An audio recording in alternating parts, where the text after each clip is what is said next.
Обязательство каждого мусульманина и мусульманки в подобную благословенную ночь ответить на то, к чему призывал нас пророк Мухаммад, мир ему и благословение Аллаха и его семье,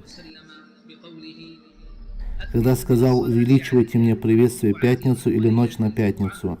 И тот, кто поприветствовал меня, то Аллах поприветствует его, упомянет его на небесах 10 раз». Также пророк, мир ему и благословение Аллаха и его семье, сказал: «У Аллаха есть ангел, которому дана возможность слышать творение, и каждый, кто меня поприветствует, то оно приветствие доходит до меня.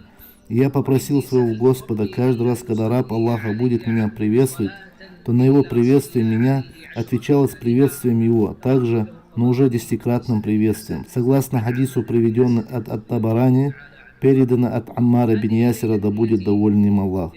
В эту ночь мусульманину желательно занимать себя чтением приветствия посланника Аллаха, мир ему и благословение Аллаха и его семье. Это тот самый путь, где доказывается преданность любящему нашему пророку, мир ему и благословение Аллаха и его семье.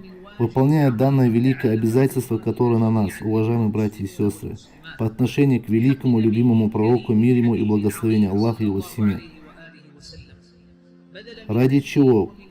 По его причине Всевышний Аллах вывел нас из тьмы в свет, спас нас по его причине от заблуждения и повел нас по прямому пути, спас от ада и направил к краю, ширина которого с небес и земли.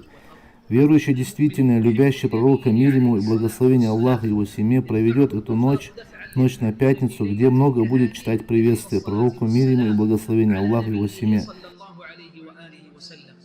Также утром в пятницу будет много читать приветствие посланнику Аллаха, мир ему и благословение Аллаха и его семье. Верующий, действительно любящий пророка, мир ему и благословение Аллаха, будет приветствовать пророка также и в других местах, но особенно в пятницу или ночь на пятницу.